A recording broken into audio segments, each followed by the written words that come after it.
Dang versus रोल्पाको final game हुँदैछ।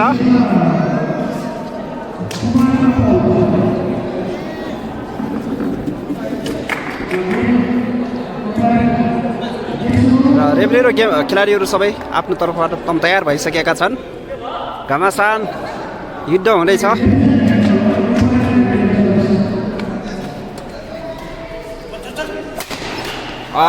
मिठो सट र आउट जान सफल। एकजना केटो चकचक गर्दै यहाँ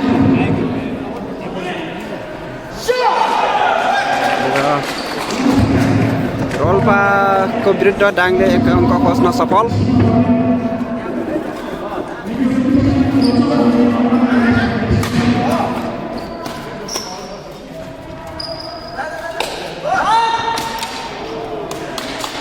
अत्यन्त राम्रो प्रदर्शन। आउट जान लागिसकेकोलाई पनि उठाउन खोजेर फेरि छोड्न सफल हुनुभएको छ। फाइनलमा चाहिँ रमाइलो भइरहेको छ। लालबहादुर केसी यहाँ हेर्न आउनुभएको छ र हाम्रो गाउँपालिकाको इन्जिनियर पनि आउनुभएको छ। अब यता चाहिँ खेलतिर चाहिँ नजर लगाऊ। मिठो सट।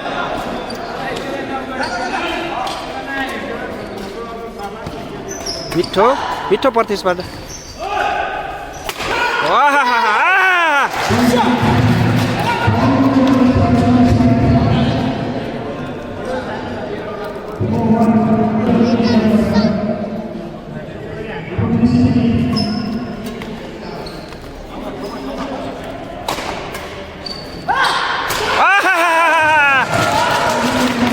हेर्दै रमाइलो।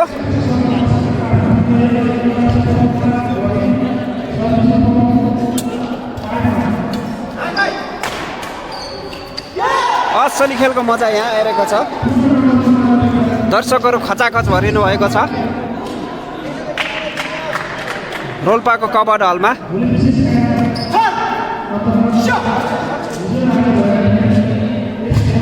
7 का विरुद्ध 1 का विरुद्ध 7। डाङ 6 अङ्कले अग्रता लिँदै।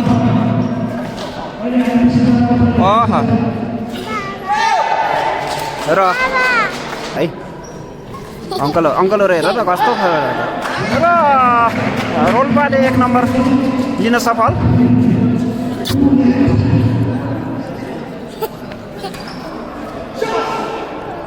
पुनः डाङले 1 नम्बर लिन सफल।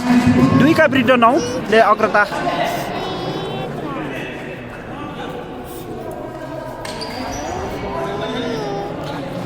डाङबाट कक बाहिर फाल्न सफल। अङ्क रोल्पालाई। 4 का विरुद्ध 9। पानी एकैछ।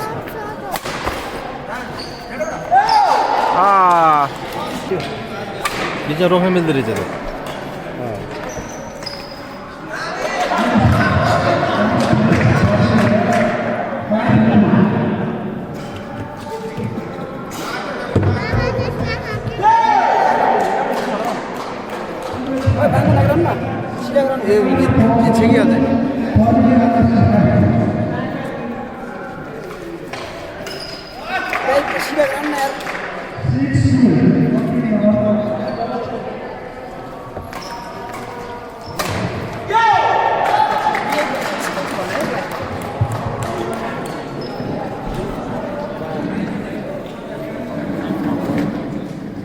का विरुद्ध 13 ले दाङ जिल्ला अगाडि छ र दाङ जिल्लाबाट अत्यन्तै राम्रो खेल प्रदर्शन भइरहेको छ।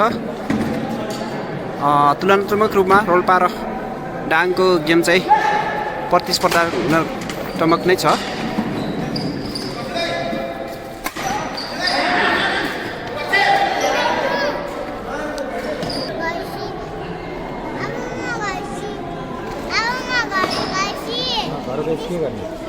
र डाङद्वारा लगातार अङ्क वृद्धि गर्दै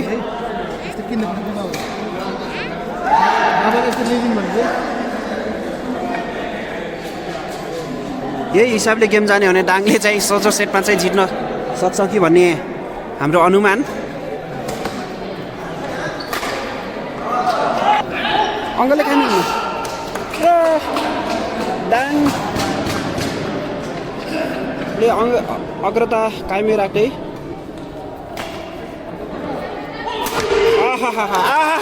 मजा आ गए भाइ, मजा आ गए।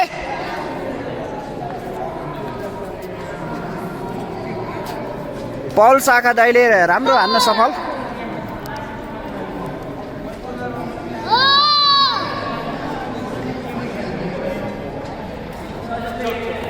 र बल आउट, गेम अफ भएको छ पहिलो सेट। दर्शकहरू आउने क्रम जारी छ, दोस्रो सेट सुरु भइरहेको छ। गेम सुरु।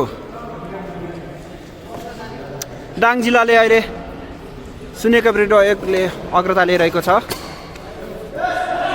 रोल्पाबाट आउट फाल्न सफल, कक बाहिर, रेखाभन्दा बाहिर हान्न सफल र सर्भिस डाङलाई।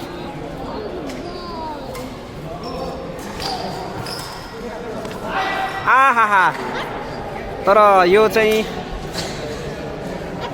नम्बर रोल्पालाई।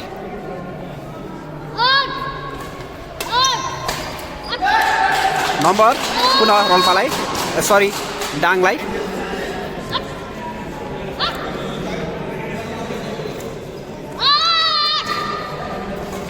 र सानो भविष्यको कर्णधार चाहिँ यहाँ हल्ला गर्दै यता हेर। मिठो प्रहार थियो तर नेटमा हान्न सफल, नेट दिवाल भएर बस्न सफल।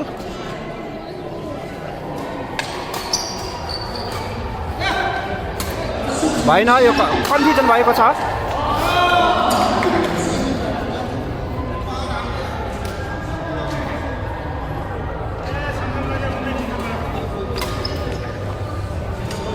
डाङ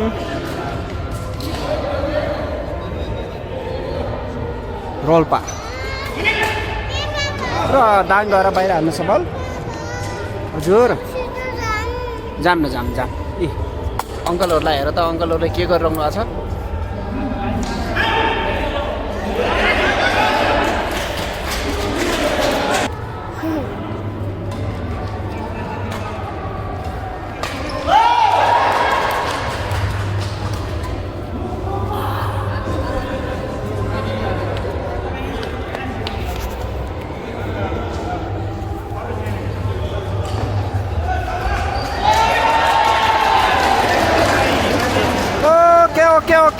ओके।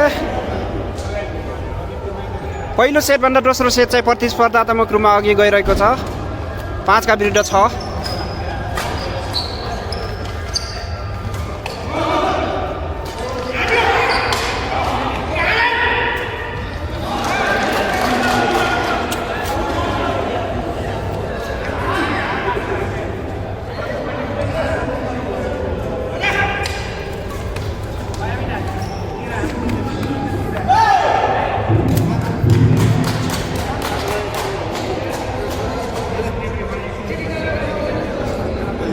भविष्यको कर्णधार अलि माथि जाने व्यवस्था गरौँ त अङ्कलहरूकोसँग।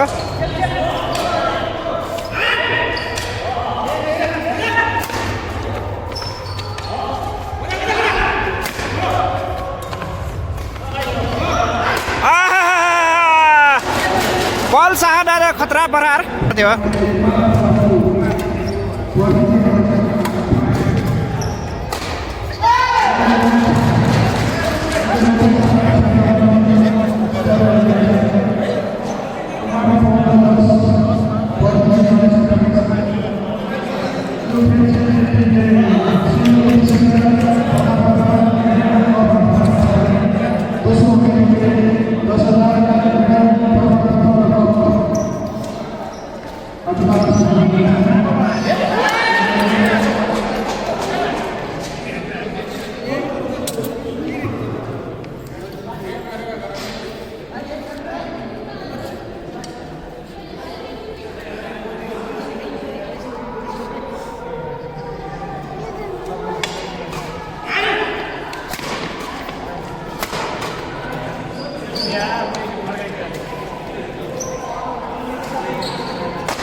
र पल्साका दाई नाच्न सफल।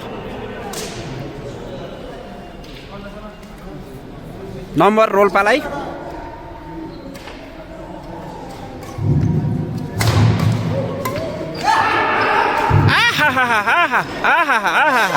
मिठो सट भन्न मिल्दैन त्यसलाई।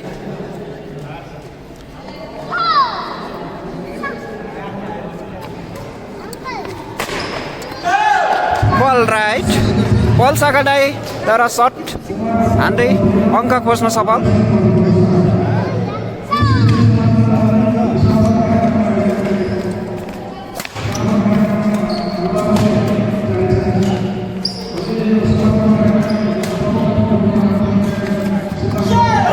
दाङ जिल्लालाई अरू 1 नम्बर 1 अङ्क खोज्न सफल दाङ जिल्ला। पल्साद्वारा सर्भिस गर्दै तर नेटमा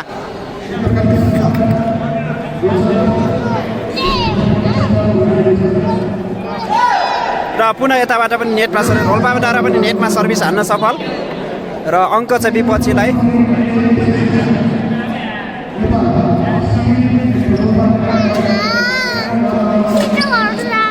भविष्यको कर्णधारद्वारा बाबालाई सताको सताई सडक रोल्पाद्वारा मिठो प्रहार र नेटमा हान्न सफल अङ्क दाङलाई।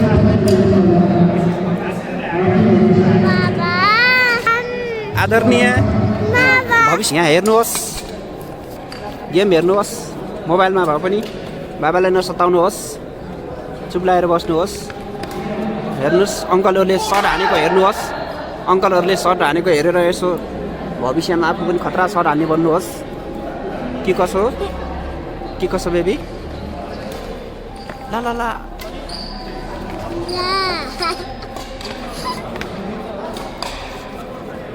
आउट बल आउट जान सफल।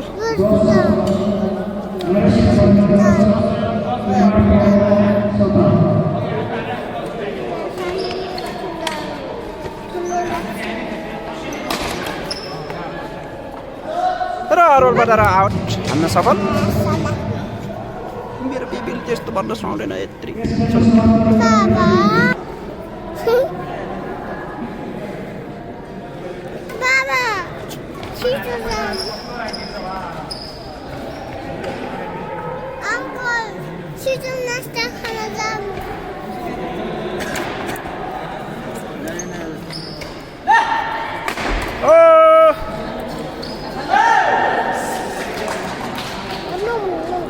बाँकी र अङ्कलहरूले डाङको अङ्कलहरूले 1 नम्बर लिन बाँकी छ क्या।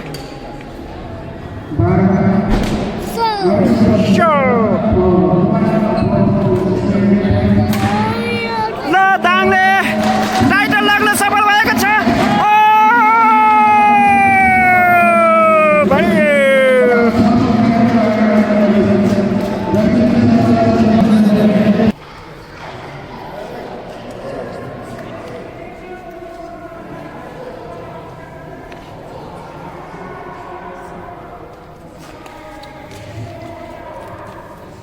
सम्पूर्ण खेलाडी साथीहरू निरन्तरता रहोस्। यसै क्रममा अब यही क्रमलाई निरन्तरता दिने समय अलि कम भएको कुरा यहाँ म अनुरोध गर्दछु।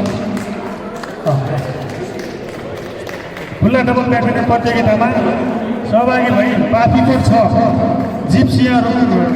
जिपसिंह रुकुम पश्चिमको तपाईँ श्री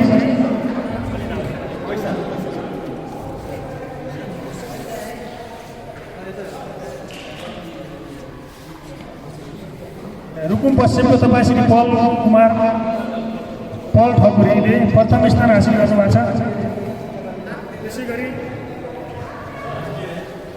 माडी गापाको रोल्पा तपाईँ श्री कुमार भट्टराईले पनि प्रथम स्थान हासिल गर्नुभएको छ। यहाँले पनि आमन्त्रण गर्दछु। कुमार भट्टी र पल ठकुरी यहाँहरूले कठोर मेहनतका साथ प्रथम स्थान हासिल गर्न सफल भएको छ। यहाँलाई हार्दिक धन्यवाद दिन चाहन्छु आयोजक कमिटी र यहाँहरू आगामी दिनहरूमा पनि यही खेल क्षेत्रलाई अझ निरन्तरता दिनुहोला। स्वास्थ्यको लागि खेलकुद र राष्ट्रको लागि खेलकुद भन्ने मूल नारालाई आत्मसात गर्दै खेलप्रति खेल जगतलाई अगाडि बढाउन यहाँको भूमिका मेरो अझ अतुलनीय रहनेछ। खेललाई निरन्तरता दिनुहोला भन्दै नगद रु 20,000 प्रमाणपत्र मेडल र कप सेट यहाँहरूले प्राप्त गर्नुभएको प्रथम स्थानको लागि हामी आयोजक कमिटी हार्दिक व्यक्त गर्न चाहन्छौँ। यहाँहरूको निरन्तरता अझै पनि अगाडि बढिरहेको धेरै धेरै धन्यवाद। अतिथि जीवनलाई पनि हार्दिक धन्यवाद। यहाँहरूलाई पनि हार्दिक बधाई।